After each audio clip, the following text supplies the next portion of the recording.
اللهم صل على سيدنا محمد وعلى آل سيدنا محمد وعلى أصحاب سيدنا محمد.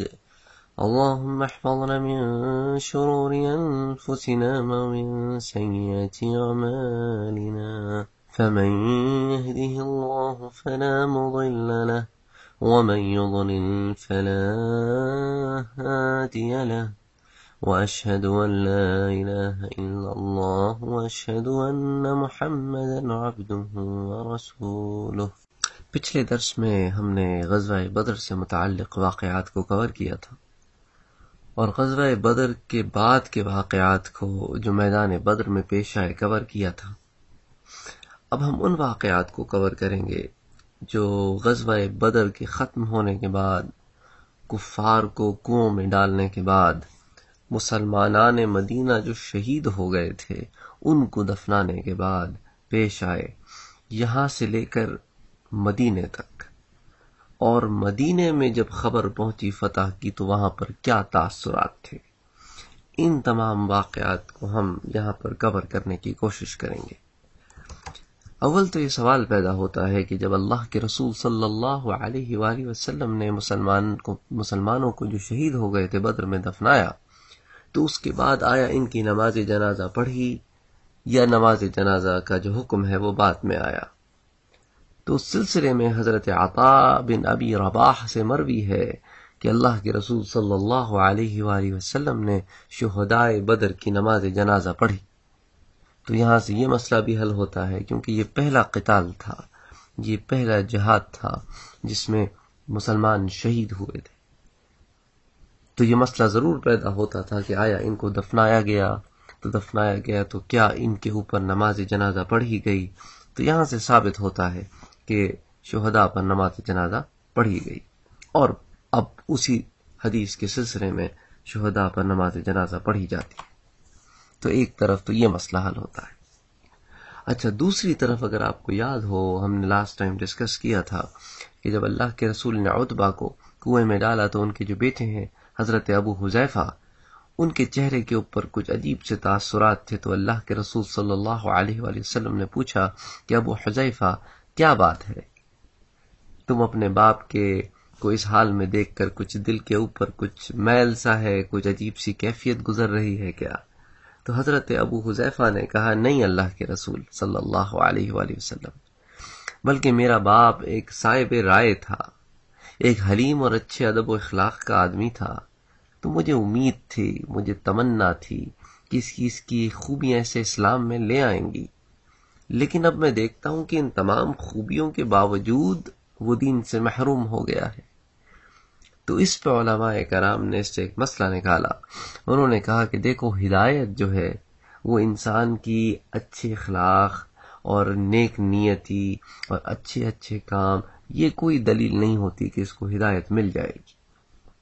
اگر وہ کافر ہے اور اچھے کام کرتا ہے تو یہ کوئی دلیل نہیں ہوتی کہ اس کو ایونچولی ہدایت مل جائے گی، کیونکہ ہدایت اللہ کی طرف سے آتی ہے. اگر کوئی بہت عقل مند آدمی ہو، آپ اس کو دیکھیں اور آپ نے کہیں کہ اگر اس پہ دین پیش کیا جائے تو یہ تو ضرور دین قبول کر لے گا، اور اس پہ دین پیش کیا جائے اور اس کو قبول نہ کرے تو پھر اس کی تمام عقل مندی کدھر گئی؟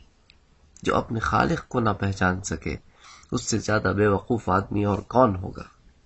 اور اسی بات کو قرآن بیان بھی کرتا ہے کہ جب یہ گھسیٹ کر جہنم میں ڈالے جائیں گے تو روز محشر کہیں گے کہ وائے نادانی، ہم کتنے نادان تھے، کتنے بے وقوف تھے کہ اللہ کو نہ پہچان سکے. اور وہ جو اللہ کو پہچانے اور غزوہ بدر میں آئے، دیکھو تو صحیح اللہ نے ان کی شان کتنی بڑھا دی. اللہ نے فرمایا کہ میرے مدنی ان بدریوں سے کہہ دیں، اللہ کے رسول صلی اللہ علیہ وآلہ وسلم نے فرمایا، قد اطلع على اہل بدر فقال اعملوا ما شئتم فقد غفرت لكم وفي رواية فقد وجبت لكم الجنة.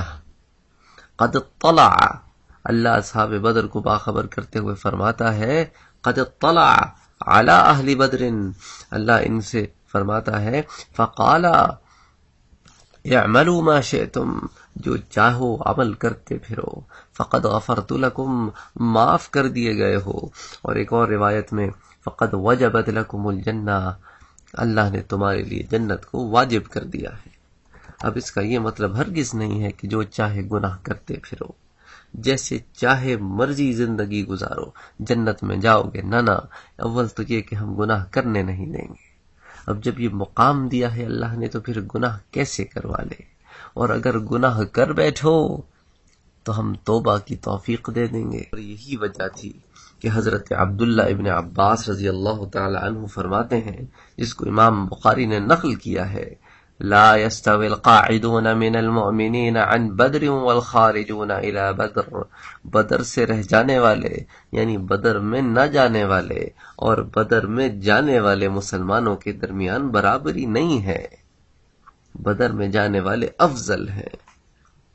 اور اس کو اللہ کے رسول صلی اللہ علیہ وآلہ وسلم کی دیگر احادیث سے بھی علماء نے ثابت کیا ہے کہ جب حضرت جبریل علیہ السلام اللہ کے رسول کے پاس حاضر ہوئے اور کہا کہ آپ اہل بدر کو اپنے درمیان کیسے باتے ہیں، اللہ کے رسول صلی اللہ علیہ وآلہ وسلم نے فرمایا ہم ان کو اپنے درمیان سب سے بہتر پاتے ہیں۔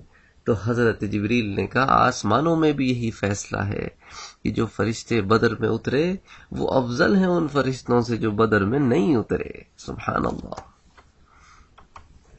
اسی طرح امام احمد فرماتے ہیں کہ ان سے سلیمان بن داؤد، ابو بکر بن عیاش اور اعمش نے ابی سفیان اور جابر کے حوالے سے بیان کیا کہ اللہ کے رسول صلی اللہ علیہ وآلہ وسلم نے فرمایا جو شخص بحیثیت مومن غزوہ بدر اور صلح حدیبیہ میں شریک ہوا وہ ہرگز دوزخ میں نہیں جائے گا۔ البزار اپنی مسند میں کہتے ہیں کہ ان سے محمد بن مرزوق، ابو حذیفہ اور اکرمہ نے یحییٰ بن ابی کثیر، ابی سلمہ اور ابو ہریرہ کے حوالے سے روایت کی، جس میں اللہ کے رسول صلی اللہ علیہ وآلہ وسلم نے ارشاد فرمایا مجھے امید ہے کہ جس مسلمان نے غزوہ بدر میں شرکت کی وہ انشاءاللہ دوزخ میں نہیں جائے گا۔ ان احادیث کی روشنی میں وہ جو بات پہلے بیان ہو چکی ہے کہ بدر کے لوگوں سے کہہ دیں کہ اب جو مرضی چاہے کرتے پھرو، ہم نے تمہیں معاف کر دیا، اب جب معاف کر دیا تو یعنی جنت کا فیصلہ کر دیا۔ اب جو مرضی چاہے کرتے پھرو کا مقصد یہ ہے کہ اول تو گناہ کرنے نہیں دیں گے، اور کر لو تو پھر توبہ کا موقع دے دیں گے، یا شرعی سزا دنیا میں ہی دے دیں گے کہ آخرت میں تم پر سے وہ گناہ دھل جائے۔ اور اب ہم تھوڑے سے ان واقعات کی طرف آئیں گے، ان صحابہ کے واقعات کی طرف جن سے بدر کے بعد کچھ ایسی چیزیں ہو گئیں جو شرعی حد کی وجہ بن گئیں، تو اللہ کے رسول صلی اللہ علیہ وآلہ وسلم کے زمانے میں بھی اور آپ کے زمانے کے بعد بھی ان پہ شرعی حد جاری کی گئی۔ اور اسی سلسلے میں حضرت قدامہ اور حضرت عمر کا واقعہ علماء نقل کرتے ہیں۔ اچھا، حضرت قدامہ اور حضرت عمر آپس میں رشتہ دار بھی تھے، اس طرح کہ حضرت قدامہ کی جو بہن ہے وہ حضرت عمر کی بیوی تھی، اور حضرت عمر کی جو بہن ہے وہ قدامہ کی بیوی تھی، تو یہ آپس میں سالے اور بہنوئی تھے ایک دوسرے کے۔ اچھا، حضرت عمر کی یہی بیوی ہیں جن سے حضرت حفصہ رضی اللہ تعالی عنہ ام المومنین، اچھا، اور انہی سے ان کے بھائی حضرت عبداللہ ابن عمر بھی ہیں۔ تو حضرت قدامہ جو ہے وہ ان دونوں کے ماموں ہیں، حضرت حفصہ اور حضرت عبداللہ ابن عمر۔ تو خیر بہرحال حضرت قدامہ بحرین کے گورنر تھے، تو وہاں سے جارود سعد ابن عبد القیس حضرت عمر کے پاس آئے۔ حضرت عمر مدینے میں تھے اور آپ سے آ کے شکایت کی کہ قدامہ نے شراب پی ہے اور نشے میں مدہوش ہے۔ حضرت عمر نے کہا کہ اللہ کے بندے، میں سمجھتا ہوں کہ اللہ نے اس بارے میں جو سزا مقرر فرمائی ہے مجھ پر حق ہے کہ میں اس کو جاری کروں، لیکن مجھے اور گواہ چاہیے۔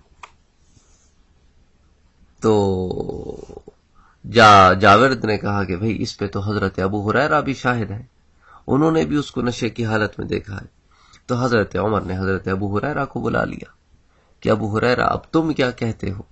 حضرت ابو ہریرہ نے کہا کہ میں نے ان کو پیتے ہوئے تو نہیں دیکھا، لیکن یوں معلوم ہوتا ضرور تھا کہ یہ نشے میں ہے، اور جب انہوں نے الٹی کی تو وہ نشے کی الٹی تھی۔ اس کے بعد قدامہ کو بلایا، حضرت عمر نے قدامہ کو بلایا، تو اس وقت جارود نے کہا کہ ان پہ آپ حد جاری کریں، تو حضرت عمر ناراض ہو گئے۔ حضرت عمر نے کہا اللہ کے بندے، یہاں پہ جج ہوں میں، تم جو ہے اپنا شکایت لے آئے ہو، اب مجھے تحقیق کرنے دو۔ تو جارود نے کہا کہ اچھا، اگر آپ کو ہماری بات پر بھی یقین نہیں، ابو ہریرہ کی بات پر بھی یقین نہیں، تو اس کی بیوی کو بلا لیں، وہ تو آپ کی بہن ہے۔ اس کی بیوی کو جب بلایا حضرت عمر نے، یعنی اپنی بہن کو جب بلایا، تو اس نے بھی آ کے یہی کہا کہ ہاں میرے شوہر جو ہے وہ نشے کی حالت میں پائے گئے۔ تو اس کے بعد حضرت عمر رضی اللہ تعالی عنہ نے قدامہ پہ حد جاری کی۔ تو یہ وہ موقع تھا کہ قدامہ نے حضرت عمر سے کہا کہ دیکھو عمر، میں نے شراب اس لیے پی کیونکہ یہ اللہ کی طرف سے اجازت ہے۔ حضرت عمر نے کہا اللہ کے بندے کدھر اجازت ہے؟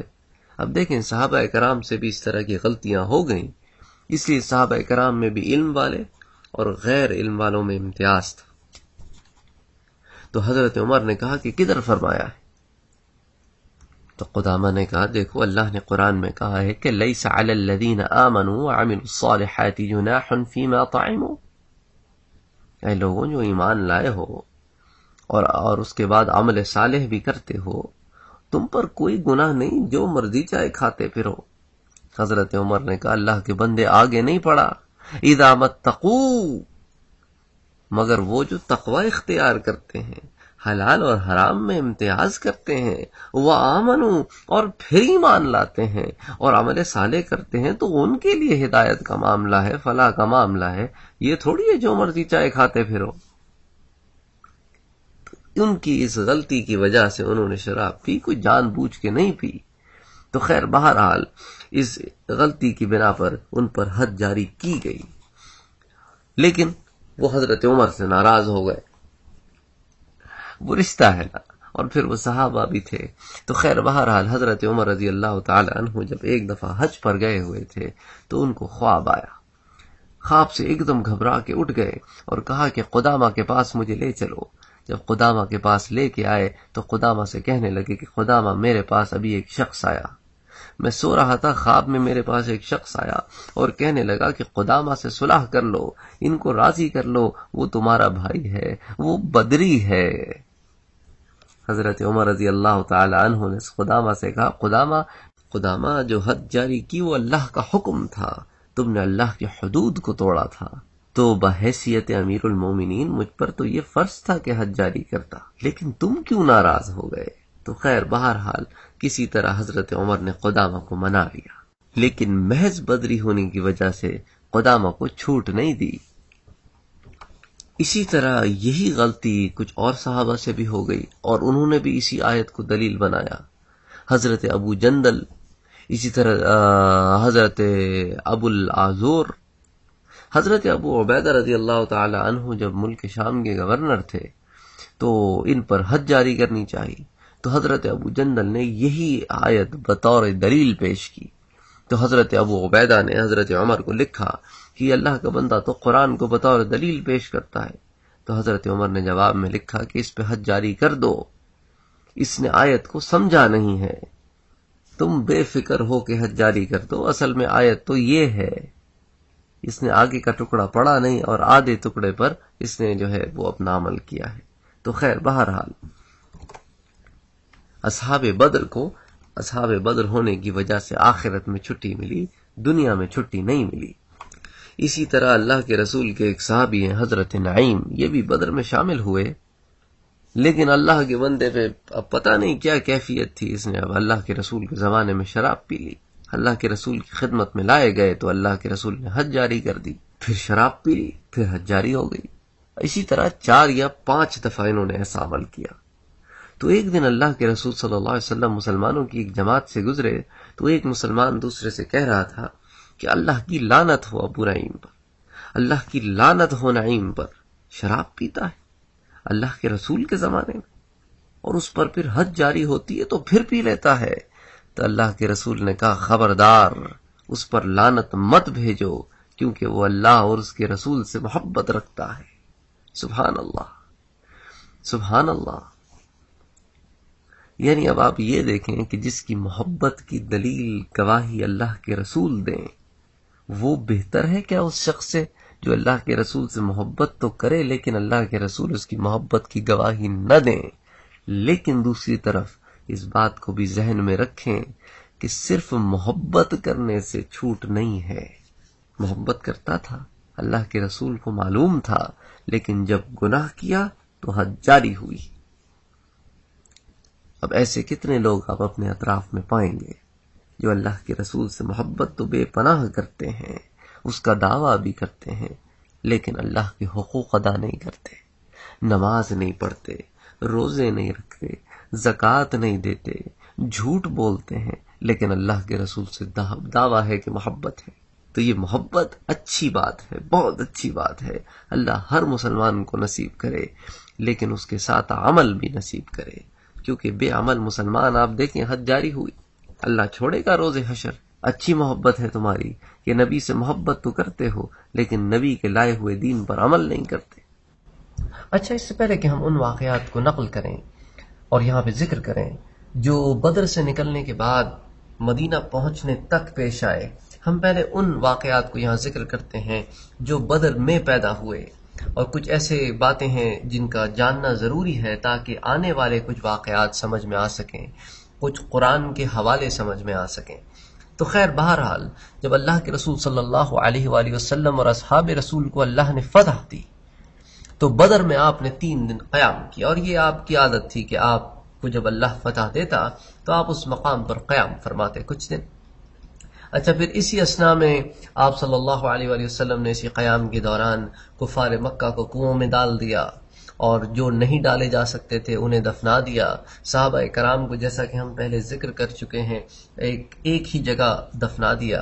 اور آج بھی بدر کے مقام پہ اگر آپ جائیں تو وہاں ایک وائٹ رنگ کا احاطہ، ایک باؤنڈری بنی ہوئی ہے جہاں پہ صحابہ کرام کو اللہ کے رسول نے دفنایا اور پھر ان کی نماز جنازہ پڑھی، جیسا کہ اسی درس میں آپ سے پہلے بیان کر چکا ہوں. اب ایک مسئلہ پیدا ہو گیا، وہ مسئلہ تھا مال غنیمت کی تقسیم کا. اس میں صحابہ کرام میں اختلاف ہو گیا، کیونکہ قرآن میں تو اس کی کوئی واضح آیات موجود نہیں تھیں، تو صحابہ کرام میں ایک اختلاف پیدا ہو گیا. جو بزرگ حضرات مال غنیمت کو لینے میں جلدی نہ کر سکے وہ رک گئے. انہوں نے کہا کہ چلو جب تک یہ جوان مال غنیمت کو حاصل کر رہے ہیں ہم انہیں پروٹیکشن تو دیں، کہیں ایسا نہ ہو کہ کفار مکہ پلٹ کے پھر حملہ کر دیں.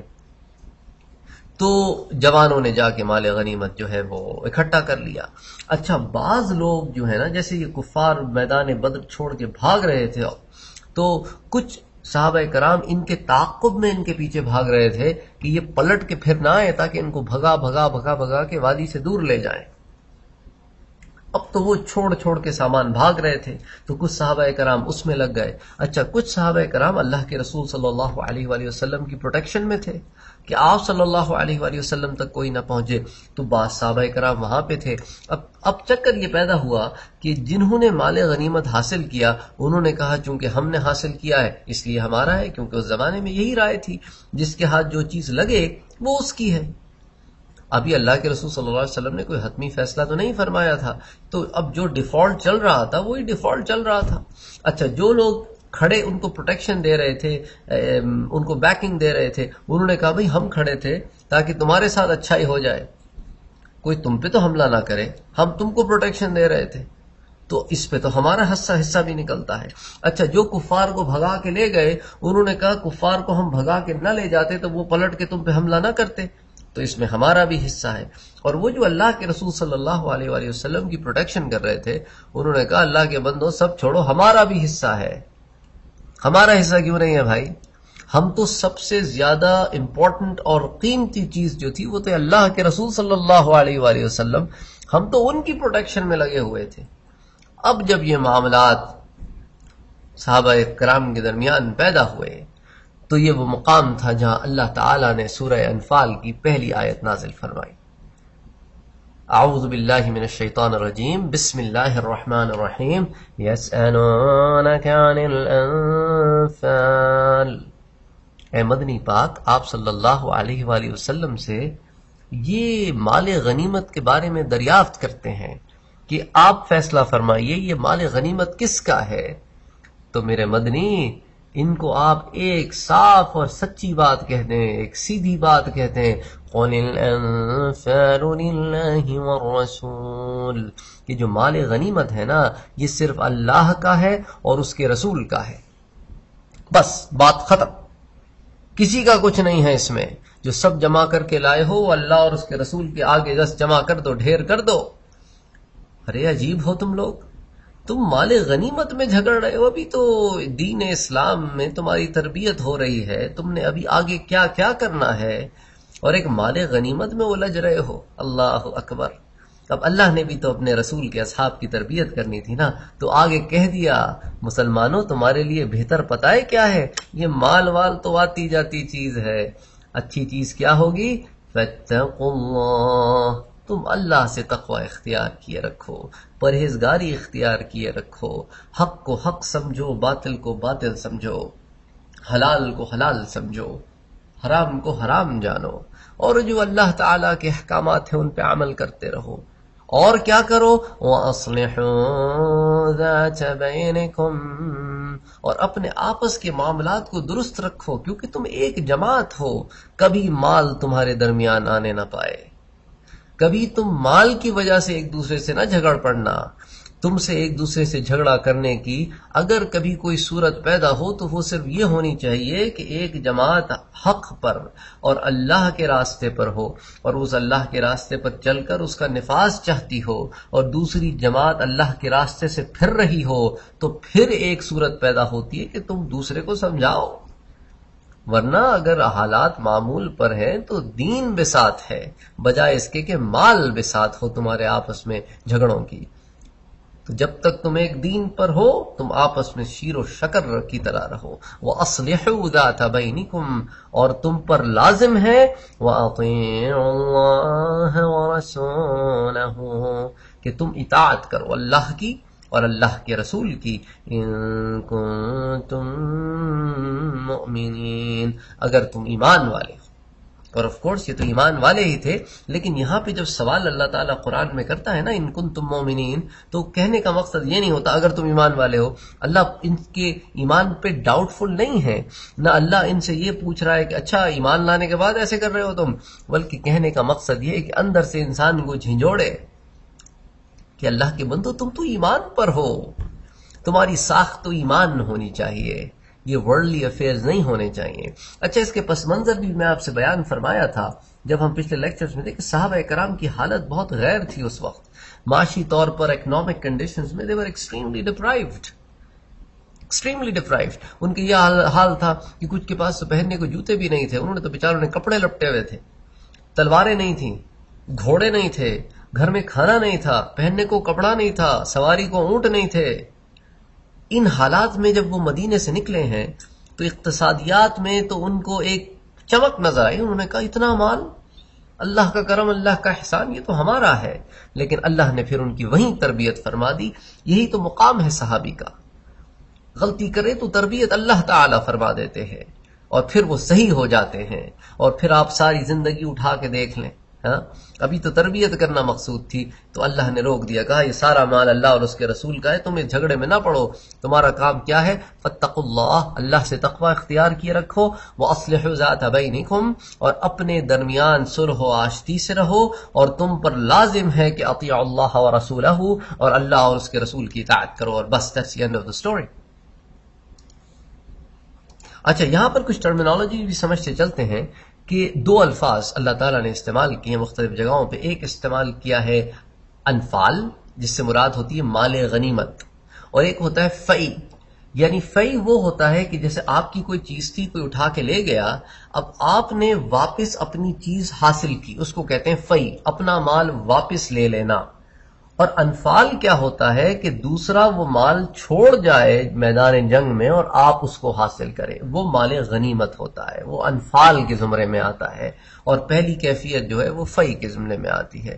اچھا اب اس کے ساتھ ساتھ ہم کچھ اور باتیں بھی انڈرسٹینڈ کرنے کی کوشش کرتے ہیں کہ بعد میں جب صحابہ کرام کے آپس کے معاملات بالکل ٹھیک ہو گئے اور وہ اس بات کو سمجھ گئے کہ ہماری جو بیسز ہیں وہ صرف تقویٰ ہیں اور اللہ اور اس کے رسول کی اطاعت ہے، تو پھر اللہ کے رسول صلی اللہ علیہ وسلم نے چند روز کے بعد 3 دن تو یہاں رکے رہے، پھر راستے کا ٹریول بھی تو تھا نا، بدر سے لے کے مدینہ کوئی قریب ہی تھوڑی تھے، کوئی 80 میل کا فاصلہ تھا، which used to take some time back in those days. تو آپ نے تھوڑا سی مسافت کرنے کے بعد راستے میں ایک مقام پر، جس کا ہم ابھی تھوڑی دیر میں ذکر کریں گے، پھر وہاں پر آپ صلی اللہ علیہ وآلہ وسلم نے ان کے درمیان مال غنیمت کو تقسیم کیا. تو خیر بہرحال یہ وہ چند چیزیں تھیں جو میں نے کہا کہ جو وہاں پہ واقعات پیش آئے تھے بدر میں چلنے سے پہلے، ان کو بھی ذکر کرتے چلیں. تو اس ڈسکشن سے پہلے ہم ذکر کر رہے تھے آج کے اس درس میں کہ اللہ کے رسول صلی اللہ علیہ وآلہ وسلم کے پاس اللہ کی نظر میں، ملائکہ کی نظر میں اصحاب بدر کا بڑا مقام تھا، بہت بڑا مقام تھا. اور اس مقام کو اللہ کے رسول صلی اللہ علیہ وآلہ وسلم نے متعدد احادیث میں بیان کیا. مثال کے طور پہ طبرانی میں حضرت ابو رافع ابن خدیج کی روایت ہے کہ حضرت صلی اللہ علیہ وآلہ وسلم نے فرمایا، بدر کے دن فرمایا تھا کہ قسم ہے اس ذات کی جس کے قبضے میں میری جان ہے، اگر کوئی بچہ دینداری کے ماحول میں آنکھ کھولے اور 40 سال تک اللہ کی اطاعت کرے اور ہر قسم کے گناہوں سے بچتا رہے یہاں تک کہ پستی کی عمر کو پہنچ جائے، یعنی کہ بوڑھا ہو جائے یا اسی طرح عبادت کرتا ہوا مر جائے، تب بھی اے اہل بدر وہ تم میں سے کسی کے آج کے رات کے مرتبے کو نہیں پہنچ سکتا. سبحان اللہ، 40 سال کی عبادت، بلاغت میں اللہ کی مکمل اطاعت، ہر گناہ سے بچ کر رہنا، کوئی تو بڑی امپاسبل سی بات ہے نا. اگر کوئی اس طرح کی ایک مشکل سی بات بھی کوئی کر لے اور ساری عمر لگا دے، ساری کی ساری عمر لگا دے، تو بھی وہ اس ایک رات کو نہیں پہنچ سکتا جو اصحاب بدر، تمہاری ایک رات ہے اس بدر کے میدان میں. سبحان اللہ، یہ جنگ سے پہلے کی رات کہ آپ 313 ہیں اور سامنے 1000 ہے، لیکن ڈٹے ہوئے ہیں. اور صحابہ جو بدر میں شامل ہوئے ان کے احترام کا آپ مقام دیکھیں کہ ایک روز حضرت صلی اللہ علیہ وآلہ وسلم ایک تنگ جگہ پر بیٹھے ہوئے تھے مسلمانوں کی ایک صف کے ساتھ. وہ کمپیریٹیولی نئے صحابہ تھے، تو آف کورس جب آدمی نیا دین میں داخل ہو تو اللہ کے رسول صلی اللہ علیہ وسلم کے پاس میکسیمم بیٹھنے کی کوشش کرے گا، اور کوئی اس کو وہاں سے ہٹائے تو اس کو برا لگے گا. تو اب یہ بیٹھے اللہ کے رسول صلی اللہ علیہ وسلم کے پاس، تو وہاں پہ کچھ ایسے لوگ گزرے جو اصحاب بدر میں سے تھے. انہوں نے سلام کیا، سب نے ان کو سلام کا جواب دیا، بیٹھے رہے اور اصحاب بدر کھڑے رہے. اللہ کے رسول صلی اللہ علیہ وآلہ وسلم کو یہ بات بڑی بری گزری کہ اصحاب بدر کھڑے ہیں اور جو اصحاب بدر نہیں ہیں وہ بیٹھے ہیں. تو آپ نے مجمع میں سے اتنے آدمیوں کو کھڑے رہنے کا حکم دے دیا جس نے اصحاب بدر کھڑے تھے، تاکہ اصحاب بدر بیٹھ جائیں. تو جن کو کھڑا کر کے دور کر دیا، اللہ اکبر. نہ دیکھیں ذرا، یہ محبت کی بات ہے، یہ محبت کی بات ہے. جن کو کھڑا کر کے دور کر دیا، اب وہ تھوڑے سے کہ اللہ کے رسول سے اب ہم دور ہو گئے تو ان کے چہروں پر آثار آئے، لیکن اللہ کو یہ بھی قبول نہ ہوا. اللہ اکبر. اللہ کو یہ بھی قبول نہ ہوا کہ تمہارے چہروں پہ، دلوں میں آثار بھی کیوں آئے. بے شک تمہاری بنیاد محبت تھی، لیکن یہ اصحاب بدر ہیں. اب آپ دیکھیں پورے قرآن میں کوئی ایسی آیت نہیں ملے گی آپ کو جیسی کہ یہ آیت ہے، یا ایھا الذین آمنوا اذا قیل لکم تفسحوا فی المجالس فافسحوا. اے لوگوں جو ایمان لائے ہو، جب تم سے کہا جاتا ہے کہ اپنی مجلسوں میں کشادگی پیدا کرو تو کشادہ ہو جایا کرو، بغیر کسی دل میں خیال کے، بغیر کسی چہرے پہ کسی اور چیز کے، بس کشادہ ہو جایا کرو. کیوں؟ فافسحوا، کیونکہ یفسح اللہ لکم، پھر اللہ بھی تمہارے معاملات میں کشادگی پیدا فرما دے گا. ہائے ہائے، تم لوگوں کے کام کرو، اللہ تمہارے کام کر دے گا. تم لوگوں کے لیے جگہ بناؤ، اللہ تمہارے لیے دنیا میں اور آخرت میں جگہ بنا دے گا۔ وَإِذَا قِيلَ انشُزُوا فَانشُزُوا، اور جب تم سے کہا جائے کہ کھڑے ہو جاؤ تو کھڑے ہو جایا کرو۔ يَرْفَعِ اللَّهُ الَّذِينَ آمَنُوا مِنكُمْ وَالَّذِينَ أُوتُوا الْعِلْمَ دَرَجَاتٍ، اور یہ جو تمہارے ساتھ معاملہ کیا جا رہا ہے نا کھڑا کرنے کا، اس میں بھی اللہ کی حکمتیں ہیں، مگر تم جانتے تھوڑی ہو، ہم بتائے دیتے ہیں۔ اللہ اکبر۔ اللہ کہتا ہے کہ اے لوگوں جو ایمان لائے ہو، تم میں سے وہ لوگ بھی ہیں جو تم سے پہلے ایمان لا چکے ہیں اور علم کے معاملے میں تم سے بہت اونچے ہیں، کیونکہ اللہ نے ان کو علم میں تم سے اونچا کیا ہے۔ اوتوا العلم درجات، تو ان کی رسپیکٹ کرنا تم پر فرض ہے۔ واللہ بما تعملون خبیر، اللہ ان تمام کاموں سے واقف ہے، سب تمام کاموں سے واقف ہے، چاہے وہ کتنی گہرائی میں ہو، اللہ خوب جانتا ہے۔ جو تم کرتے ہو تمہارے ہر کام سے واقف ہے۔ تو ایک واحد آیت ہے، اس کو حضرت عبداللہ ابن عباس بھی بیان کرتے ہیں اور حضرت عبداللہ ابن مسعود بھی بیان کرتے ہیں کہ پورے قرآن میں ایک واحد آیت ہے جو ایک عالم کے لیے اتری ہے کہ عالم کے علم کی وجہ سے اس کی عزت ہوتی ہے، عالم کے علم کی وجہ سے اس کی عزت ہوتی ہے۔ اب یہ فرق بھی ذرا سمجھ لیں، کسی دنیا والے سے پوچھیں گے کہ عالم کس کو کہتے ہیں، وہ کہے گا کہ یار جو قرآن کی تفسیر کرتا ہو، جو احادیث کی تفسیر کرتا ہو، جو حدیثیں یاد رکھتا ہو، جو فقہ کا ماہر ہو، یہ اہل دنیا کہتے ہیں، رائٹ؟ اور اہل حال کیا کہتے ہیں؟ اللہ اکبر۔ صوفیاء سے پوچھے تو وہ کہتے ہیں کہ یار یہ تو علم ہے لیکن عمل چاہیے۔ عالم تو وہ ہے جس کا علم اس کو عامل بنا دے، نالج کے ساتھ ایکشنز بھی ہوں۔ اگر صرف نالج ہے اور ایکشن کوئی نہیں تو وہ عالم نہیں ہے۔ وہ نالجبل پرسن ہوگا، اس کو آپ فقیہ کہہ لیں، اس کو آپ مفتی کہہ لیں، اس کو آپ مفسر کہہ لیں، اس کو آپ حافظ کہہ لیں، اس کو آپ محدث کہہ لیں، لیکن عالم تو وہی ہوگا کہ جو علم حاصل کرے اس پہ عمل کرے۔ اور ضرورت بھی اسی بات کی، اگر آپ دیکھیں تو ضرورت بھی اسی بات کی ہے۔ علم کے تو پہاڑ کتنے بھرے پڑے ہیں لیکن باعمل مسلمان آج نہیں ملتا۔ اگر مل جائے تو مسلمان سے اچھا بھلا کوئی ہو سکتا ہے۔ تو خیر، بہرحال اللہ کے رسول صلی اللہ علیہ وآلہ وسلم کی نظر میں اصحاب بدر کا یہ مقام تھا، اور کیوں نہ ہو یار، یہ تو صحابہ کرام تھے۔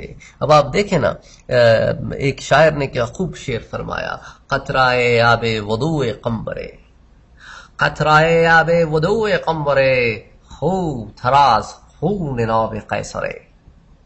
کہتا ہے کہ حضرت علی کا ایک غلام تھا قمبر، کہتا ہے قمبر کے وضو کے پانی کا قطرہ، کیونکہ وہ ایمان لایا ہوا تھا، قیصر کے خون سے زیادہ عزت والا ہے، اس کے وضو کے پانی کا قطرہ اس کے خون کی عزت سے زیادہ پیارا ہے، کیونکہ وہی حالت ایمان میں تھا۔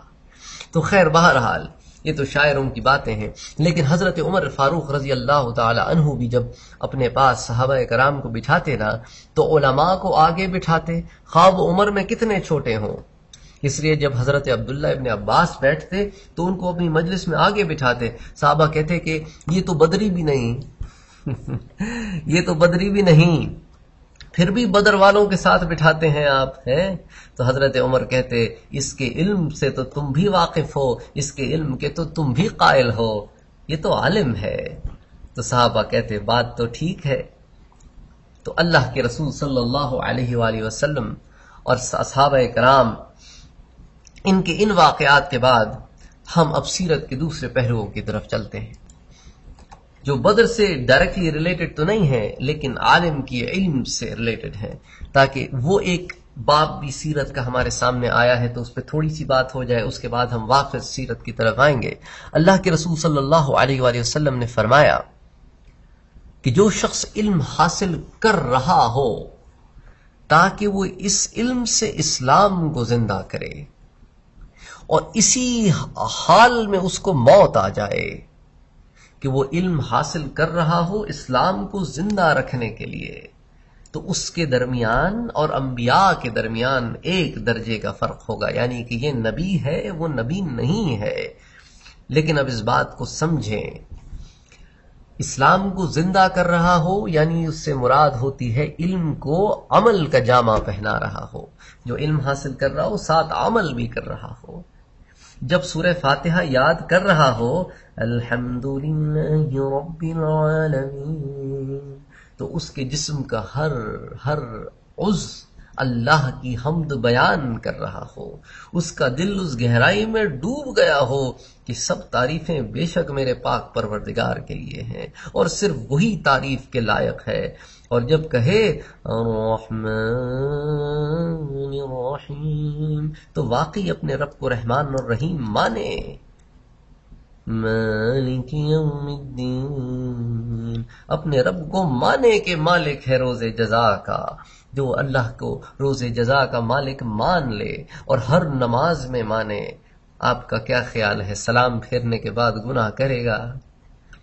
اس کو یہ خیال نہیں گزرے گا کہ میں نے اس کو جواب دینا ہے جس کو ابھی تو مالک کہہ کے آیا ہوں اور روز حشر جواب دینا ہے؟ اس مالک کو کیا منہ دکھاؤں گا، ابھی گناہ کر رہا ہوں۔ یہی فرق ہے کہ اسلام کو زندہ نہیں کرتے ہم بڑے بڑے پروگرامز کرتے ہیں، بڑے بڑے تبصرے ہوتے ہیں، بڑے بڑے آپ سمجھ لیں انالیسس ہوتے ہیں کہ کیا وجہ ہے کیا وجہ ہے۔ ارے چھوٹی سی وجہ ہے، عمل نہیں ہے۔ بڑی بڑی باتیں کرنے سے عمل پیدا نہیں ہوتا، عمل کر کے دکھانا پڑتا ہے، ایکشن سے ایکٹیویٹیز سے دکھانا پڑتا ہے۔ بعمل عالم کہاں ملتے ہیں، بہت تھوڑے سے ہیں۔ اللہ ہدایت دے سب کو، ہم سب پہ اللہ رحم کرے۔ اسی طرح اللہ کے رسول صلی اللہ علیہ وآلہ وسلم نے ایک اور حدیث میں فرمایا کہ قیامت کے دن 3 گروہ شفاعت کریں گے۔ ایک تو انبیاء ہوں گے، پھر علماء ہوں گے اور پھر شہداء ہوں گے۔ اللہ اکبر، عالم کو شہید سے اوپر رکھا۔ تو علم کو زندہ کرنے کی کوشش کرنی ہے، اپنی ذات میں، اپنی بیوی میں، اگر بیوی ہے تو اپنے شوہر میں، اپنے بچوں میں۔ اللہ نے زوج بنایا ہے، میاں بیوی کو برابری کا رشتہ ہے۔ یہ تو جاہلانہ باتیں ہیں، پاؤں کی جوتی۔ کیوں بھائی؟ اللہ نے تو اس طرح کا کوئی فیصلہ نہیں فرمایا۔ تم اپنی طرف سے مسلمان بھی بنتے ہو اور پھر دین میں اس طرح کی بیہودہ باتیں بھی شامل کرتے ہو۔ خیر، اب کیا کہیں۔ اسی طرح حضرت ابن عباس رضی اللہ تعالیٰ عنہ فرماتے ہیں کہ اللہ نے حضرت سلیمان کو اختیار دیا کہ چاہو تو علم لے لو، چاہو تو حکومت لے لو اور چاہو تو مال لے لو، کیا پسند کرتے ہو؟ حضرت سلیمان علیہ السلام نے علم کو پسند کیا تو اللہ نے اس کی برکت سے بادشاہی بھی دے دی اور مال بھی عطا کر دیا۔ اور اسی آیت کی تفسیر میں جو میں نے آپ کے سامنے ذکر کی، حضرت ابن عباس رضی اللہ تعالی عنہ بیان فرماتے ہیں، اس کو ابن ابی حاتم نے بھی ذکر کیا ہے، اس کو ابن منظر نے بھی ذکر کیا ہے، اس کو امام سعید بن منصور نے بھی ذکر کیا ہے، اس کو مستدرک میں حاکم نے بھی ذکر کیا ہے جلد نمبر 2 میں۔ تو بہرحال اس آیت کی تفسیر میں حضرت عبداللہ ابن عباس رضی اللہ تعالی عنہ فرماتے ہیں کہ تم میں سے جو ایمان لائے اور انہیں علم دیا گیا، اللہ ان کے درجات ان لوگوں پر بلند فرمائے گا جو ایمان لائے لیکن انہیں علم نہیں دیا گیا۔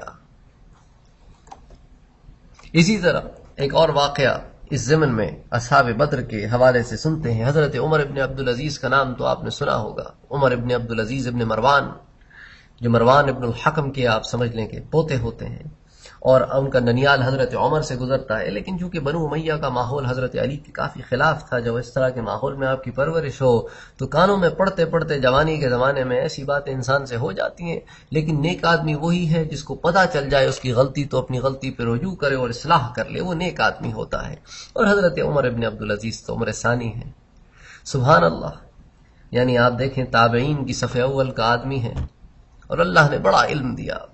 خیر، بہرحال ان کی جوانی کا ایک واقعہ ہے کہ ان کے ایک شیخ ہوا کرتے تھے حضرت عبید اللہ ابن عبداللہ، ان کی مجلس میں اکثر جایا کرتے تھے، ان سے باتیں سنا کرتے تھے۔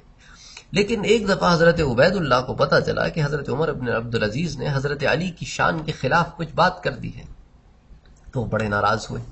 لیکن انہوں نے اپنی ناراضگی کا اظہار اس طرح نہیں کیا حضرت عمر ابن عبدالعزیز سے کہ جا کے انہیں ڈانٹ دیں یا جا کے کچھ کہہ دیں، بلکہ ایک دن جب حضرت عمر بن عبدالعزیز تشریف لائے ان کی خدمت میں، ان کی مجلس میں، تو حضرت عبید اللہ کو انہوں نے سلام کیا حضرت عبید اللہ نے سلام کا جواب دیا اور نماز پڑھنے کھڑے ہو گئے۔ اب عمر بن عبدالعزیز کہتے ہیں کہ یار یہ تو معمول نہیں ہے ہمارا، ہم تو بیٹھ کے پھر بات کرتے ہیں اور پھر گفتگو ہوتی ہے دین کی۔ پھر جب سلام پھیر کے فارغ ہوئے تو اب حضرت عمر بن عبدالعزیز تو قریب جا کے بیٹھے، لیکن اب کیا کہیں اپنے شیخ سے؟ تو شیخ نے خود کہا کہ ایک بات تو بتاؤ عمر، تمہیں یہ بات کب معلوم ہوئی کہ اللہ اہل بدر سے راضی ہونے کے بعد پھر ناراض ہو گیا ہے؟ آئے ہائے ہائے! جب حضرت عمر بن عبدالعزیز نے یہ بات سنی تو سمجھ گئے کہ کس طرف کو اشارہ ہے۔ کہتے ہیں میں اللہ کے اور آپ کے سامنے اپنی معذرت پیش کرتا ہوں، خدا کی قسم آئندہ کبھی ایسا نہ کروں گا۔ اور پھر اس دن کے بعد توبہ کر لی تو پھر اپنی ہر مجلس میں حضرت علی کا ذکر خیر کرتے اور تعریف کرتے۔ اللہ اکبر! یہ نیک لوگ ہوتے ہیں جنہیں اگر کوئی بتا دے کہ آپ کی یہ غلطی ہے تو بے بھر کے اور ناراض نہیں ہو جاتے، نفس پھولتا نہیں، بلکہ اللہ سے توبہ کرتے ہیں اور اپنی اصلاح کر لیتے ہیں۔ تو میرے پاک نبی صلی اللہ علیہ وآلہ وسلم بدر سے نکلے تو ایک مقام پر حضرت اسید ملے، اور حضرت اسید نے کہا اللہ کا شکر ہے یا رسول اللہ کہ اللہ نے آپ کو کامیابی دی، آپ کی آنکھوں کو ٹھنڈا کیا۔ خدا کی قسم اگر مجھے معلوم ہوتا کہ یہ ٹکراؤ ہو جائے گا تو میں بھی نکلتا، میں تو سمجھا تھا کہ قافلے کے تعاقب میں گئے ہیں، اس لیے میں نہ نکلا۔ اللہ کے رسول صلی اللہ علیہ وآلہ وسلم نے فرمایا تم سچ کہتے ہو۔ اللہ اکبر! یعنی ایک ہوتا ہے نا کہ انسان عذر کہے، اور اللہ اپنے رسول کو چونکہ علم دیتے ہیں یا وحی بھیج دیتے ہیں یا القاء کر دیتے ہیں، جو صورت بھی ہو رسول کہہ دیتا ہے کہ نہیں ہمیں قبول نہیں، یہ جھوٹ بولتا ہے۔ جیسا کہ قیصر نے جب اللہ کے رسول صلی اللہ علیہ وآلہ وسلم نے خط بھیجا تو اس نے اسلام تو قبول نہیں کیا، لیکن جو خط لے کے گئے تھے حضرت دحیہ کلبی، ان سے کہا کہ اپنے رسول سے جا کے کہنا کہ میں ایمان لے آیا ہوں۔ جب وہ ایمان کی خبر اللہ کے رسول تک پہنچی، حضرت دحیہ لے کر آئے تو اللہ کے رسول نے کہا کہ اس نے جھوٹ بولا ہے، وہ ایمان نہیں لایا۔ تو خیر اللہ کے رسول صلی اللہ علیہ وسلم گواہی دی کہ ہاں یہ سچ کہتا ہے، اور اللہ کے رسول کا تو ہم پہلے پڑھ ہی چکے ہیں کہ ما ینطق عن الہوا، اپنی مرضی سے تو کچھ نہیں کہتا، جو کہتا ہے اللہ کی مرضی سے کہتا ہے۔ پھر اللہ کے رسول صلی اللہ علیہ وسلم چلے تو مقام صفرا میں پہنچے۔ مقام صفرا میں پہنچے تو مقام صفرا میں آپ نے حکم دیا کہ وہ جو ہم قیدی ساتھ لے کے آئے ہیں نا، ان میں سے ایک قیدی ہے نضر ابن حارث، اس کو قتل کر دیا جائے۔ اور پھر مقام صفرا سے نکل کے جب مقام عرق طبیہ میں پہنچے تو وہاں پہ حکم دیا کہ عقبۃ ابن ابی معیط کی بھی گردن مار دی جائے۔ اب اس بات پر ہم بحث ابھی کریں گے تھوڑی دیر میں کہ آیا ان دونوں قیدیوں کو قتل کرنے کا کیوں حکم دیا گیا۔ نضر ابن حارث کو تو حضرت علی نے کام تمام کیا، اور عقبہ ابن ابی معیط کا کام حضرت عاصم بن ثابت رضی اللہ تعالی عنہ نے کیا۔ اگر آپ کو یاد ہو مکے کی زندگی میں ان دونوں کے کیا کیا کارنامے تھے۔ نضر ابن حارث تو آپ کو یاد ہو کہ اس کو تو کفار مکہ نے تیار کیا تھا کہ دیکھو نضر تم ساری دنیا گھومے ہو، تمہیں تو بڑے رستم کی اور اس کے قصے یاد ہیں، تو جب اللہ کے رسول قرآن پڑھا کرے نا مکے میں کعبۃ اللہ میں بیٹھ کر، تو ہم تمہاری بھی مجلس لگا دیتے ہیں، تم بیٹھ کے رستم کے قصے سنایا کرو، قیصر و کسریٰ کے قصے سنایا کرو، تو اس سے یہ ہوگا کہ لوگ ادھر آئیں گے، پھر ہم ناچنے والی عورتیں بھی تمہیں پرووائڈ کریں گے، وہ لے کے لوگوں کو آئے گی، تمہاری مجلس میں بیٹھے گی، اللہ کے رسول کے پاس پھر کون جائے گا؟ تو یہ بدبخت اس طرح کی مجلس منعقد کر کے بیٹھتا۔ پھر یہی وہ بدبخت تھا جو آیا تھا مدینے اور یہاں سے سوال لے کے گیا تھا، جن کے پھر جواب اللہ نے سورہ کہف میں اتارے تھے۔ پھر اس نے اور کیا کیا کچھ نہیں کیا، جب کبھی قرآن اترتا تو کہتا ارے یار چھوڑو، یہ تو پرانے قصے کہانیاں ہیں، ان کو کیا سنتے بیٹھتے ہو، جس کو ہم نے پہلے ذکر کیا، آپ پچھلے حلقوں میں جا کے سن سکتے ہیں، میرا خیال ہے حلقہ 30 31 32 اس طرح کے ضمن میں کوئی حلقہ تھا پچھلا، اس کے اندر جس میں ہم نے ایٹراسٹیز آف کفار ذکر کیے تھے، تو اس میں وہ آیتیں بھی آپ کو مل جائیں گی جو قرآن میں اتری ہیں اس بدبخت کے لیے۔ تو یہ اس کا عالم تھا، تو اور ایسا بڑا دشمن، تو پھر اللہ نے تو اس کا کام کرنا تھا کہ اس کو کیسے چھوڑ دیں ہاتھ آئے۔ تو خیر اللہ کے رسول صلی اللہ علیہ وسلم نے اس کے بارے میں یہ فیصلہ فرمایا. اور عقبۃ ابن ابی معیط جو تھا یہ وہ بدبخت ہے کہ جس کے گھر ہم یہ بھی پہلے پڑھ چکے ہیں کہ اس کے گھر دعوت تھی، اللہ کے رسول صلی اللہ علیہ وسلم آئے، آپ نے کھانے سے انکار کیا تو اس نے کہا کہ کیا وجہ ہے؟ آپ نے کہا کہ تم ایمان لے آؤ میں کھانا کھا لوں گا. وہ ایمان لے آئے، اللہ کے رسول کھانا کھا لیا، اللہ کے رسول کھانا کھا کے چلے گئے. تو اس کا وہ ابو جہل جو تھا اس کا دوست، وہ تو بڑا ایک دم وہ تو پاگل ہو گیا. اس نے کہا یار اتنا بڑا سردار مسلمان ہو جائے گا، بڑی کوشش کی یہ نہ مانا. اس نے کہا نہیں بس اب تو میں مسلمان ہو گیا ہوں. تو اس کا ایک دوست ہوتا تھا ابی ابن خلف، یہ امیہ ابن خلف کا بھائی ہے. امیہ ابن خلف جو حضرت بلال کو تعذیب دیتا تھا، تکلیف دیتا تھا، اس کا بھائی ابی ابن خلف بڑا پکا گہرا دوست، ایک دوسرے کے بغیر یہ رہتے نہیں تھے، اے عالم تھا. اس نے کہا حرام ہے تجھ پر مجھے دیکھنا، مجھ سے ملنا، بس دیٹس اٹ. اس نے کہا کیا کر رہے ہو بھائی، ہماری تمہاری دوستی تو یار. اس نے کہا دیکھو پھر اگر دوستی چاہیے تو اللہ کے رسول کے دین سے باہر آنا ہوگا. اس نے کہا چلو ٹھیک ہے تیرے لیے یہ صحیح، اور کسی کے لیے نہ صحیح لیکن تیرے لیے آتا ہوں. تو اس کے بعد اس نے کہا اچھا یہ نہیں بلکہ کعبۃ اللہ میں جا کے اللہ کے رسول کی توہین کرنی ہے، اور وہ بھی ایسی کہ اللہ کے رسول کی طرف تھوکنا ہے تم نے حقارت سے. اس نے کہا چل یہ بھی کر لوں گا. تو وہ گیا اور کعبۃ اللہ میں اس نے بدبخت نے اللہ کے رسول کو ڈھونڈا اور جا کے آپ کے اوپر تھوکا. پھر یہی نہیں، ایک دن اللہ کے رسول صلی اللہ علیہ وسلم نماز پڑھ رہے تھے تو جب لوگوں نے کہا کہ کون ہے جو اللہ کے رسول صلی اللہ علیہ وسلم کو حالت سجدہ میں تکلیف دے، تو اس نے کہا میں دوں گا. یہ بدبخت گیا وہاں ایک اونٹ کٹا ہوا تھا، اس کی اوجھڑی لائی اور اللہ کے رسول صلی اللہ علیہ وسلم کی کمر مبارک پہ رکھ دی. اب اگر کسی کے پیٹھ پر یا کمر پر یا گردن کے اوپر اتنے بڑے اونٹ کی غلادت پڑی ہو، وہ حالت سجدہ میں ہو، تو اس کی کیا حالت ہوگی؟ لیکن وہ نبی کا مقام تھا کہ سجدے میں ہے اور کہہ رہا ہے سبحان ربی الاعلی، سبحان ربی الاعلی، سبحان ربی الاعلی. یہ میرے پاک پروردگار بے شک تو ہی اعلی ہے. پھر ایک دفعہ اس نے آپ صلی اللہ علیہ وسلم پہ پیچھے سے حملہ کر کے گلا گھونٹ کے مارنے کی بھی کوشش کی، جس پہ حضرت ابو بکر صدیق رضی اللہ تعالی عنہ نے اس کو دھکا دیا. یہ وہ آدمی ہے کہ جس نے کوشش کی کہ اللہ کے رسول صلی اللہ علیہ وآلہ وسلم کو نقصان پہنچانے میں کوئی کسر اٹھا نہ رکھے. تو جو حبیب کا دشمن ہو اللہ اسے چھوڑ دے گا.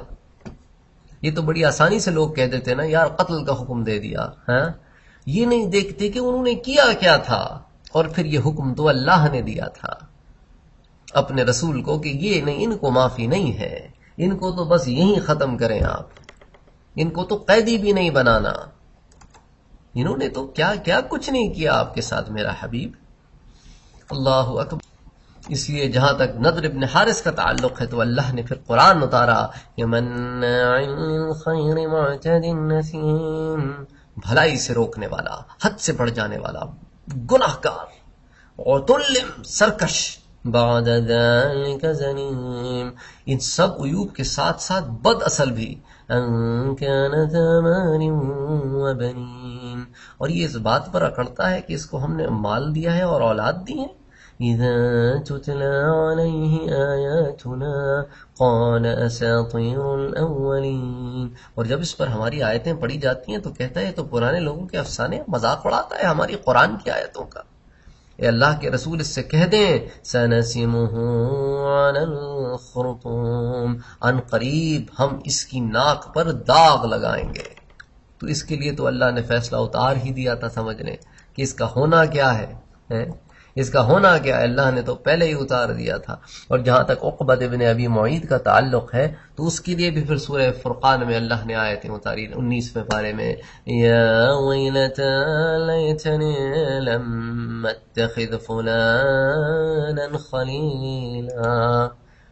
کہے گا کہ ہائے کم بختی، یا ویلتا، ہائے کم بختی میری، لیتنی لم اتخذ فلانا خلیلا، کاش میں فلاں آدمی کو اپنا دوست نہ بناتا.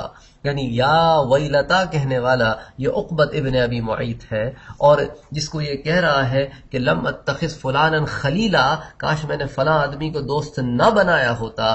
تو یہ وہ جو دوست بنا تھا وہ ابی ابن خلف ہے، جو ابھی تو نہیں بلکہ احد میں مارا گیا. لقد اضلنی عن الذکر بعد اذ جاءنی، اس نے میرے ساتھ بڑا برا کیا کہ مجھے گمراہ کر دیا بعد اس کے کہ میرے پاس ہدایت آ گئی تھی. وَكَانَ الشَّيْطَانُ لِلْإِنسَانِ خَذُولًا، اور شیطان انسان کو مصیبت کے وقت بے یار و مددگار چھوڑ دینے والا ہے۔ اب مر گیا، اللہ کے حضور تو اکیلے ہی جانا ہے نا اس نے، کہ اپنے دوست کو بھی ساتھ لے کے جائے گا، لیکن جہنم میں تو ساتھ لے کے جائے گا۔ تو اب یہ وہ لوگ ہیں جن کے بارے میں جب یہ فیصلہ ہو گیا تو پھر ان کے ساتھ تو یہ ہونا تھا۔ خیر بہرحال مال غنیمت لے کے پھر حضرت صلی اللہ علیہ وآلہ وسلم آگے بڑھے، جس میں کئی اونٹ تھے اور مختلف قسم کا سامان تھا، چمڑے کے دسترخوان تھے اور رنگا ہوا چمڑا تھا اور گھوڑے تھے اور ہتھیار تھے اور بہت دیگر سامان تھا۔ یہ لے کے پھر آپ صلی اللہ علیہ وآلہ وسلم آگے چلے، اور جب مقام روحہ پہنچے تو آپ کو کچھ مسلمان ملے جنہوں نے آپ کو اور آپ کے ساتھ جو اصحاب تھے ان کو فتح مبین کی مبارکباد دی۔ اس پر حضرت سلمہ بن سلامہ رضی اللہ تعالیٰ عنہ نے کہا، کس چیز کی مبارکباد دیتے ہو؟ خدا کی قسم بڑھیوں سے پالا پڑا ہے، یوں معلوم ہوتا تھا کسی نے رسی سے اونٹ باندھ کر دے دیے ہیں اور ہم ذبح کرتے چلے جا رہے ہیں، یعنی کہ ہم نے تو کوئی کام ہی نہیں کیا، ساری تو اللہ کی رحمت تھی۔ تو اللہ کے رسول صلی اللہ علیہ وآلہ وسلم نے جب یہ سنا تو سن کے مسکرائے اور فرمایا، سنو میرے صحابہ، ارے یہی تو مکے کے سادات اور اشراف تھے جن کو اتنا غرور تھا اپنے آپ پر، اور یوں کٹے کہ گویا بندھے ہوئے اونٹ ہو۔ سبحان اللہ۔ اور مال غنیمت کی نگرانی کے لیے کہ آپ کے پاس جب مال غنیمت سب جمع کرا دیا تھا بدر میں، تو آپ صلی اللہ علیہ وآلہ وسلم نے حضرت عبداللہ بن کعب نجاری، یہ ایک انصاری صحابی ہیں، ان کو مقرر فرمایا کہ بھئی آپ نے اس کی نگرانی کرنی ہے اور آپ اس پہ مقرر ہیں۔ جب مضیق الصفراء سے گزرتے ہوئے ایک ٹیلے کے قریب نزول فرمایا، اور یہ ٹیلہ جو ہے نا مضیق اور نازیہ، یہ دو مقامات کے درمیان تھا، تو اس جگہ آپ نے تمام مجاہدین کو بلایا اور ان کے درمیان پھر اموال غنیمت کو تقسیم فرمایا اور سب کو برابر برابر حصہ دیا، اور ان 8 لوگوں کا مال غنیمت جن کو مدینے جا کے دینا تھا وہ پھر آپ نے الگ کر کے رکھ لیا، لیکن قیدیوں کو ابھی نہیں بانٹا، وہ مدینے میں بانٹیں گے، یہ تو صرف مال بانٹ دیا۔ اس کی وجہ بھی تھی کہ اب اللہ کی طرف سے حکم نازل ہو گیا تھا، تو اللہ تعالیٰ نے سورہ انفال کی ایک آیت میں حکم نازل فرمایا، وَاعْلَمُوا أَنَّمَا غَنِمْتُم مِّن شَيْءٍ فَأَنَّ لِلَّهِ خُمُسَهُ وَلِلرَّسُولِ وَلِذِي الْقُرْبَى وَالْيَتَامَى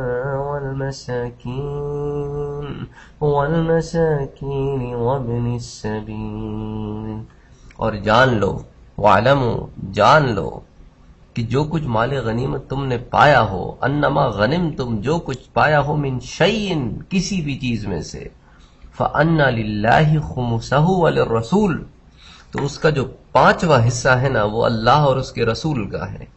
تو یہ امر پہلے ہو چکا تھا سریہ عبید اللہ میں، لیکن ابھی تک اس کے لیے حتمی حکم قرآن میں نازل نہیں ہوا تھا، تو یہ وہ پہلا مقام تھا کہ جس میں قرآن میں حکم نازل ہوا کہ اللہ اور اس کے رسول کے لیے 5واں حصہ ہے۔ اچھا پھر آگے اللہ کے رسول صلی اللہ علیہ وآلہ وسلم کے لیے پورا کے پورا 5واں حصہ مخصوص نہیں تھا، آپ کے 5ویں حصے کے بھی پھر 5 حصے ہوئے، ان میں سے ایک حصہ تو اللہ کے رسول کے لیے تھا، وَلِلرَّسُولِ اس لیے تو خُمُسَہُ کے بعد ذکر کیا، وَلِلرَّسُولِ کہ جو 5واں حصہ تم نے اللہ کے لیے نکال دیا نا، اب اس میں سے 5 حصے ہوں گے، تو ایک حصہ ہوگا وَلِلرَّسُولِ رسول کے لیے، اور ایک حصہ ہوگا وَلِذِي الْقُرْبَى قرابت داروں کے لیے، اور ایک حصہ ہوگا وَالْيَتَامَى اور یتیم کے لیے، اور ایک حصہ ہوگا وَالْمَسَاكِينِ محتاجوں کے لیے، اور ایک حصہ ہوگا وَابْنِ السَّبِيلِ وَابْنِ السَّبِيلِ سے مراد مسافر ہوتے ہیں، مسافروں کے لیے۔ تو سبحان اللہ، پہلے زمانے میں تو جو سردار ہوا کرتے تھے لشکر کے، وہ تو 1/4 حصہ پورا کے پورا رکھ لیتے تھے۔ یا اللہ کی شان دیکھو، قرآن میں کہتا ہے فَإِنَّ لِلَّهِ خُمُسَهُ 5واں حصہ اللہ کے لیے نکال دو، اور اس 5ویں حصے میں سے بھی اللہ نے ایک حصہ رسول کو دیا اور 4 نیڈی پیپل میں بانٹ دیا۔ کتنا بڑا سبق قرآن سے ملتا ہے کہ ہمارے مال میں دوسروں کا بھی حق ہے، اور 8 لوگ جو لڑائی میں شریک نہ ہو سکے ان کو ہم پہلے بھی ذکر کر چکے ہیں. ایک تو حضرت عثمان ابن عفان رضی اللہ تعالی عنہ تھے، ان کو حضرت نے ان کی زوجہ رقیہ بنت رسول اللہ صلی اللہ علیہ وآلہ وسلم کی بیماری کی وجہ سے مدینہ میں چھوڑ دیا تھا. ایک حضرت طلحہ بن عبید اللہ تھے، ایک حضرت سعید بن زید تھے. ان دونوں کو آپ نے مدینہ سے بھیجا تھا کہ جا کے ابو سفیان کے قافلے کی خبر لو. یہ واپس مدینہ آئے تو قافلہ چل نکلا تھا، اور یہ جب پیچھے تعاقب میں گئے تو یہ پھر اس مقام پہ قافلے سے ملے کہ ابھی قافلہ جب جنگ کر کے واپس آ رہا تھا. اچھا، پھر حضرت ابو لبابہ ان کو حضرت نے مدینہ میں اس لیے چھوڑ دیا تھا کہ آپ یہاں کا انتظام سنبھالیں. حضرت عاصم بن علی رضی اللہ تعالی عنہ کو ان کو آپ نے مدینہ کی ایک بستی تھی عالیہ، وہاں کا آپ نے ان کو ناظم بنایا تھا. پھر حضرت حارث بن حاتب ان کو کسی وجہ سے بنی عمر بن عوف کی طرف واپس لوٹا دیا تھا. حارث بن سمح اور خرات بن جبیر، یہ اصحاب اگرچہ بدر میں شریک نہیں ہوئے لیکن حضرت نے ان کو بھی مال غنیمت میں حصہ دیا. اب چونکہ ہم مال غنیمت کے اس معاملے کو ڈسکس کر رہے ہیں تو جاہلیت کے زمانے کی بھی کچھ ٹرمز ڈسکس کر لیتے ہیں، جن کو پھر اسلام نے اس آیت کے اترنے کے بعد جو بھی میں نے آپ سے ذکر کی وَلِلَّهِ خُمُسَهُ وَلِلرَّسُولِ، اس کے آنے کے بعد اس چیز کو پھر زائل کر دیا. جیسا کہ جاہلیت کے زمانے میں جب سردار خود لشکر کے ساتھ ہوتا تو اپنے حصے سے زائد کوئی بھی چیز نکال لیتا، اس کو وہ مربع کہتے تھے. تو وہ مربع جو ہے نا لفظ ربع سے نکلا ہے، اور لفظ ربع جو ہے وہ عربی زبان میں چوتھائی سے نکلا ہے. تو یعنی کہ سردار مال غنیمت میں سے 1/4 ایک چوتھائی حصہ نکال لیتا. اچھا، اس کے بخلاف اسلام نے 5واں حصہ نکلوانے کا حکم دیا، اور جو 5 حصے تھے ان کو بھی صرف سردار کے لیے مخصوص نہ کیا بلکہ اس کے بھی 5 حصے کر کے بانٹ دیے. اچھا، اسی طرح سردار جو ہے نا اس کا ایک اور حصہ ہوتا تھا، وہ ہوتا تھا صفی. وہ یہ ہوتا تھا کہ مال غنیمت میں سے وہ اپنے اختیار سے کچھ چن لیتا تھا، اس چنی ہوئی چیز کو پھر ربا میں شمار نہیں کیا جاتا تھا، وہ سردار کا حق ہوتا تھا، وہ صفی ہوتی تھی. اسی طرح ایک چیز ہوتی تھی نشیطہ. نشیطہ یہ ہوتا تھا کہ اگر مثال کے طور پہ لشکر کہیں جا رہا ہے جنگ کرنے کے لیے اور راستے میں اس کو اگر کوئی مال مل جائے جو اصل مقصد سے الگ ہے تو اس مال کو وہ نشیطہ کہتے تھے. اسی طرح ایک اور ان کے پاس ٹرمینالوجی ہوتی جس کو کہتے تھے نقیعہ، یعنی جب لشکر جیت جاتا تھا تو سردار اس لشکر میں سے کوئی جانور یا اونٹ وغیرہ لے کر اس کو ذبح کرتا تھا، اور ذبح کر کے اس کو پھر دعوت کی جاتی تھی سب کی، تو اس کو وہ نقیعہ کہتے تھے، اور اس کا پھر مال غنیمت میں کوئی شمار نہیں تھا. تو اسلام کے آنے کے بعد یہ تمام چیزیں جو ہیں وہ بالکل وائڈ ہو گئی. اسی طرح چلتے چلتے یہ قافلہ عرق الذبیحہ پہنچا. اس مقام پر حضرت صلی اللہ علیہ وآلہ وسلم کے ایک حجام ہوا کرتے تھے، ابو ہند. اب کمال دیکھیں علماء کا، اللہ کے رسول صلی اللہ علیہ وآلہ وسلم کے حجام کے بھی احوال جمع کیے ہیں، سبحان اللہ. تو اللہ کے رسول کے ایک حجام ہوا کرتے تھے ابو ہند. تو وہ ایک مشک لے کر آئے. اس مشک میں خاص قسم کا حلوہ تھا. وہ حلوہ تیار کیا گیا تھا کھجور، ستو اور گھی کو مکس کر کے، اس کو ایسے اچھی طریقے سے مکس کر کے وہ حلوہ بنایا جاتا تھا. بہرحال وہ اس لیے وہ ہدیہ لے کے آئے تھے کہ اللہ کے رسول فتح یاب بدر سے آ رہے ہیں تو وہ ایک تحفہ لے کے آئے. تو اللہ کے رسول صلی اللہ علیہ وآلہ وسلم نے اس تحفے کو قبول کیا اور حکم دیا کہ اس مشک کو انصار میں تقسیم کر دیا جائے. سبحان اللہ. یہاں سے چل کر پھر حضور اکرم صلی اللہ علیہ وآلہ وسلم مدینہ منورہ تشریف لائے اور آپ کے ساتھ قیدی بھی تھے. اچھا، اب اس سے پہلے مدینہ منورہ پہنچنے سے پہلے آپ نے 2 لوگوں کو مدینہ کی طرف روانہ کیا. ایک تو تھے حضرت عبداللہ بن رواحہ رضی اللہ تعالی عنہ، اور ایک تھے حضرت زید بن حارثہ رضی اللہ تعالی عنہ. یہ دونوں مدینہ میں داخل ہوئے اس خوشخبری کے ساتھ کہ اللہ نے اپنے نبی کو فتح دی. تو جب حضرت عبداللہ ابن رواحہ نے اعلان کرنا شروع کیا تو عاصم بن عدی کہتے ہیں کہ اس کے پاس کھڑا ہوا اور میں نے اس کی طرف متوجہ ہو کے کہا کہ کیا آپ سچ کہہ رہے ہیں؟ تو حضرت عبداللہ ابن رواحہ نے کہا ہاں یار، خدا کی قسم سچ کہہ رہا ہوں. تم دیکھنا صبح اللہ کے رسول صلی اللہ علیہ وآلہ وسلم قیدیوں کو لے کر آ جائیں گے. اور پھر یہی ہوا کہ پھر اگلے دن جو ہے وہ اللہ کے رسول صلی اللہ علیہ وآلہ وسلم صبح کے وقت قیدیوں کو لے کے آ گئے. تو اب ہر طرف ہر گھر میں جو ہے جناب خوشیاں ہی خوشیاں اور بشارتیں ہی بشارتیں اور شور اور طلع البدر علینا اور اس طرح کی صدائیں گونج رہی ہیں. اچھا، حضرت زید بن حارثہ کو بھی اللہ کے رسول نے بھیجا، اور حضرت زید کو اپنی اونٹنی دے کر بھیجا کہ تاکہ یہ ثبوت ہو کہ ان کو اللہ کے رسول نے ہی بھیجا ہے۔ تو اب جب مدینے میں آئے اور انہوں نے بتایا کہ فقتل ابو جہل فقتل ابناء حجاج فقتل ابو البختری فقتل زمع بن اسود فقتل امیہ بن خلف وعقبۃ بن ابی معیط ونضر بن حارث، اور یہ سارے انہوں نے نام لیے، اور سہیل بن عمر قیدی ہو گیا، اور وہ جناب وہ تو ایک کوہرام مچ گیا۔ منافقین نے تو اس کو بالکل انکار ہی کر دیا نا، انہوں نے کہا کہ ایسا ہو ہی نہیں سکتا، زید بن حارثہ جھوٹ کہہ رہا ہے، اگر یہ سچ کہہ رہا ہوتا تو اللہ کے رسول کی اونٹنی پہ بیٹھ کے آتا۔ معلوم تو یہ ہوتا ہے نعوذ باللہ اللہ کے رسول شہید ہو گئے اور یہ سٹیا گیا ہے۔ حضرت سلمان فارسی نے جب یہ باتیں سنی تو ناراض ہو گئے اور کہنے لگے کہ خدا برا کرے ان لوگوں کا، کیا بات کرتے۔ حضرت زید کہتے ہیں کہ جس وقت میں مدینے پہنچا، جس وقت بی بی رقیہ بنت رسول اللہ کو جنت البقیع میں دفن کیا جا چکا تھا اور ان پر مٹی ڈالی جا رہی تھی، اور جب ان منافقین کی باتیں پھیلنی شروع ہوئی تو حضرت اسامہ بن زید جو حضرت زید کے بیٹے ہیں وہ کہتے ہیں کہ مجھ سے ایک منافق ملا، وہ کہتا ہے کہ محمد اور ان کے اصحاب قتل ہو گئے ہیں اور حق یہی ہے۔ تو اب میں تو بڑا بچہ سا تھا، میں تو بڑا ڈر، میں نے کہا یہ کیا بات ہوئی، ایک افواہیں ہوتی ہیں نا، یہ ٹین ایجر۔ تو میں بھاگا بھاگا اپنے باپ کے پاس آیا، میں نے کہا اللہ کے رسول کو اللہ نے واقعی فتح دی ہے؟ تو میرے باپ نے کہا خدا کی قسم فتح ہوئی ہے ہمیں۔ تو پھر میں واپس گیا اس شخص کے پاس اور میں نے کہا آنے دو اللہ کے رسول کو، تمہیں ان کے سامنے پیش کروں گا اور وہ تمہیں تمہارے جھوٹ کی وجہ سے سزا دیں گے۔ تو وہ فوراً ڈر گیا اور کہنے لگا کہ دیکھو میں نے تو تم سے وہ کہا جو میں نے سنا، اب اس میں حقیقت کتنی ہے وہ تو اللہ ہی بہتر جانتا ہے۔ اسی طرح حضرت ابو لباب بن عبد المنذر سے ایک آدمی نے کہا کہ بھئی حقیقت تو یہ ہے کہ تمہارے جتنے بھی صحابی تھے نا، صحاب تھے، وہ سب الگ الگ ہو گئے اور ان میں ایسی پھوٹ پڑی ہے نا کہ پھر کبھی نہیں ملیں گے، اور محمد صلی اللہ علیہ وآلہ وسلم کے بڑے بڑے اصحاب محمد صلی اللہ علیہ وسلم خود شہید ہو گئے ہیں، دیکھو ان کی اونٹنی نہیں پہچانتے تم۔ تو حضرت ابو لباب کو غصہ آ گیا، انہوں نے کہا تم جھوٹ بولتے ہو اور اللہ حق کو ظاہر کرے گا۔